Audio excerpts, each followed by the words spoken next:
What is up, fellow bench warmers? Welcome to your daily fantasy tip.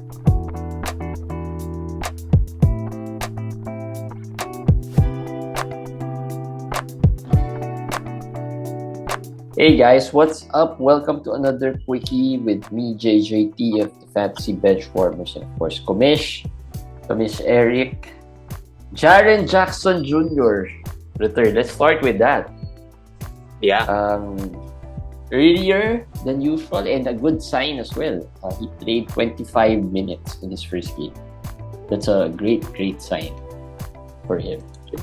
I think it was a good sign. And he played. The shooting was rusty, but he had played 5 well. blocks though. Yeah, 5 blocks. Everybody was happy with the 5 blocks, I'm sure. That's the Jaren Jackson specialty. But I would hope the shooting comes. The good news is the 11 attempts. 14 attempts. He had 14 attempts, so he had a lot of attempts. That's good. That's good for his value. Now, the biggest question here is not really about Jaren Jackson, because I'm sure he's going to be played by most fantasy managers. Brandon Clarke, Santi, Aldama, and maybe to an extent Steven Adams. How does this affect them? Who do you hold? Who do you drop? Are you dropping, do you hold Adams? Do you drop Aldama already? How do you go about this? I would probably drop Santi, Aldama at this point. I know a lot of managers have already dropped him anyways, so this just seals it. Steven Adams you hold. No, Steven Adams you hold. I also think you hold. Brandon Clarke is not been added usually. I haven't seen a lot of Brandon Clarke. Yeah, there are a few, but there are still in a few 14 team leagues we're in, he's already rostered. Even before today. So, yeah, there's not many Brandon Clarks out there. I think, as far as Santi, there's not a lot has dropped Santi as well. But yeah, I think it's easy drop here for Santi. And I mean, you can drop him if you find or stream his spot, or maybe find a better streaming player maybe for him. They have a 2-day break, so it's easier to drop him right now. I think easier to drop Santi Aldama. But for Brandon Clarke, I do think that Brandon Clarke's role will not change a lot compared to Santi. I think his role will be probably the same, close to the same.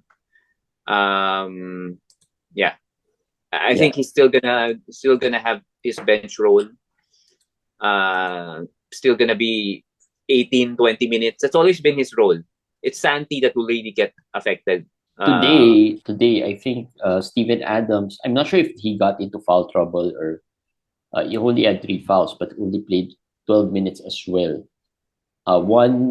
One thing that I can see also happening is some scale down minutes on Adams later on. Yeah. And they play Clarke a little more, plus Aldama a little more, maybe timeshare with Adams. I mean, that's maybe not immediate, but in the long run, they might. The minutes. The matchup. What I mean was a matchup. The matchup today was small ball for the Pelicans because of Larry Nance. No, Larry Nance played 30-something minutes. Valanciunas didn't get a lot of minutes, so I think that was more of that factor for Adams. Yeah. So that's the good news. Jaren Jackson returning. We have some injury news, lots of them. The biggest one, maybe Isaiah Stewart's out for 2 to 3 weeks, I think. Yeah, I wasn't able to write about that. But he left yesterday's game. We talked about it yesterday, but confirmed today he will be out for 2 to 3 weeks. And then Desmond Bane is probably the biggest name who will be out. 2 to 3 weeks as well. Toe sprain. Both of them have toe sprains. Yeah. Isaiah Stewart and Desmond Bane. So maybe that's the new in thing. in the NBA. The fad is changing, but Desmond Bane is a big loss to fantasy managers. Yeah, I posted on Twitter. I have a team wherein I have 6 injured players in my roster out of 6 out of 12. I have Bane, Harden, Kyrie, Mitch Rob, Nurkic. Nurkic though played today, and Cade. So it's really hard. Of course, I've gotten some offers already for all of these guys, but of course, it's a very low ball offer. Well, not really too low ball, but I could understand. If I'm desperate, I'll probably pick them, get those offers, but not, I guess, not now. Or maybe I can think about it. So what to do? Who benefits here? Dylan Brooks, biggest Well, beneficiary. yeah, he would have games where he will score more, but overall, Dillon has been just the same so far. Desmond has missed 2 or 3 games. It's been the same for Dillon. I think Ja Morant has taken a bigger role for sure. So I think it's really Ja. It's really Ja who's gonna carry more of the load. For the other non stars, I would think John Conchar is a guy who will get 30 plus minutes, just like he did today. He won't be really very valuable, but he would help somehow in rebounds, in some scoring, some steals. So those are the guys. Dylan Brooks, I think, will get a boost, but I don't think it's enough really to make him something else. Another player who will be out tomorrow is Jokic. I think The that's the main, biggest. well, that's the biggest one, but it's not really a major injury. At least he won't be out for. You can expect him to be out maybe a week. Hopefully, just a week. Hopefully, Right? yeah. Because Beal probably was out for 2 weeks because of COVID, more or less, Yeah. right? So 1 to 2 weeks probably for Jokic. Biggest beneficiaries there would probably be Jamal Murray and Michael Porter Jr. carrying the load for their team. Some other guys who might benefit: Bruce Brown, I would add Bruce Brown. Aaron Actually, he's Gordon, 26% owned. Although Aaron Gordon is Aaron also Gordon, no. questionable with an illness. But as long as Jokic is out, definitely Aaron Gordon would be getting doubles here everywhere. But both of them for tomorrow might be out, so Bruce Brown will definitely start. The others I've been asked about Zeke Nagy. I've been asked about DeAndre Jordan, Jeff Green. DeAndre Jordan. Yeah. Sorry. Just too low, and he might get double-digit rebounds. I did say that. That's what he can give you. But outside of that, probably not much. No, probably not much. So I'd still go with maybe a Charles Bassey. I know he's slowed down, but he's still giving you if you you. as I said, with 5 games of Charles Bassey, I've already gotten 3 blocks, like 18 points, 12 rebounds. That's with 2 games. And I have 3 more games of him this week. So that's a move worthy already for me. That's something that DeAndre Jordan won't be able to do. And he was impressive. I watched him a while ago. He was really impressive. It's just that he didn't get as much minutes because Podol was really very hot today. Yeah.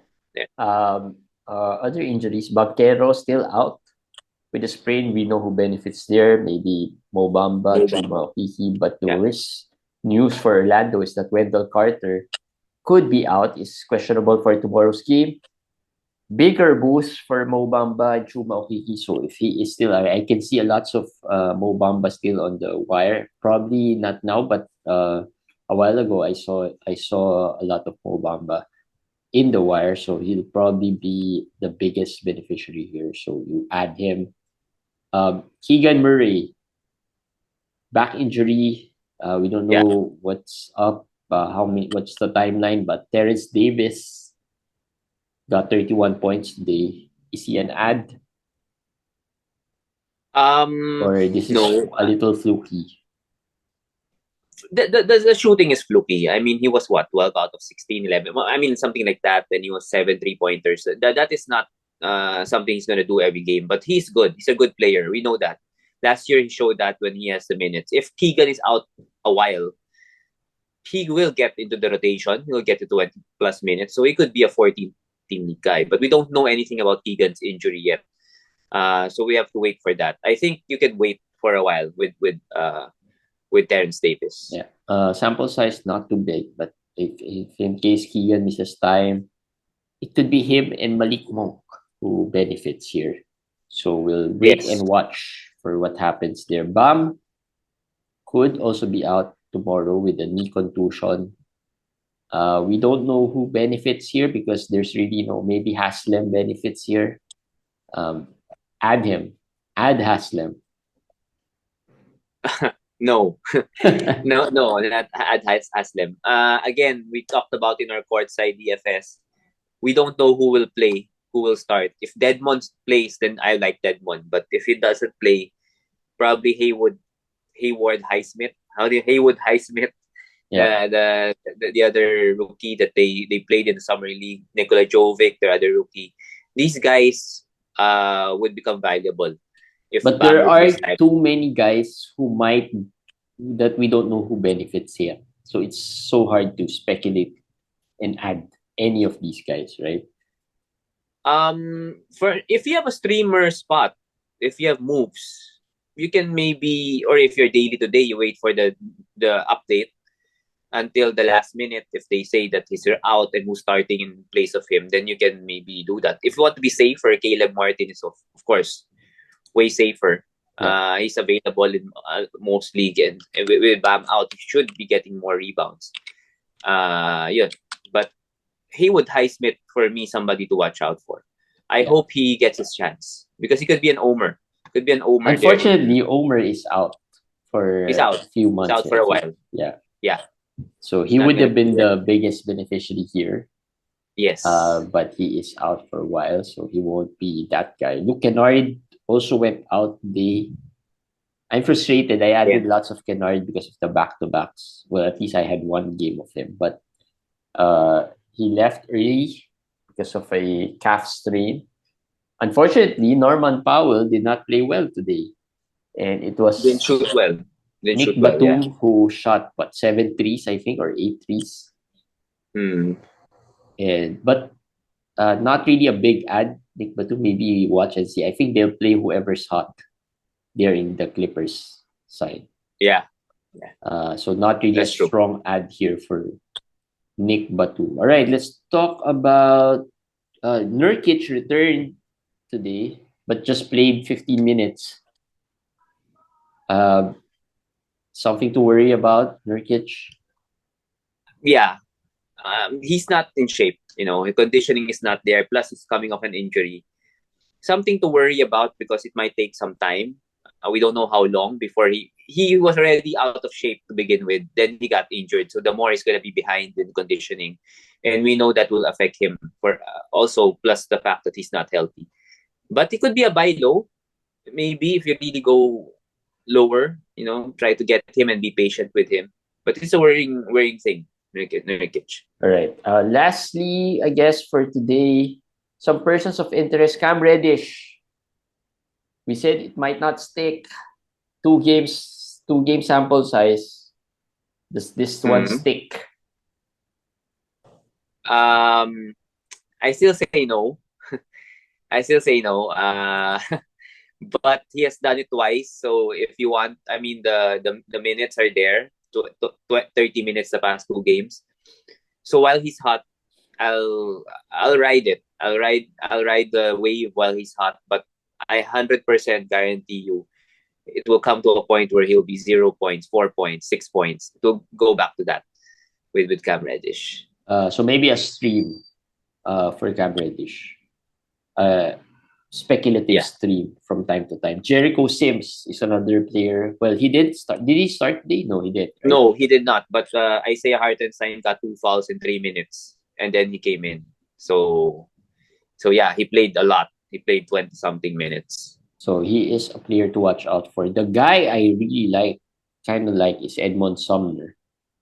Yeah. I think he is a good ad already at this point. He's getting the minutes. He's starting for the Nets.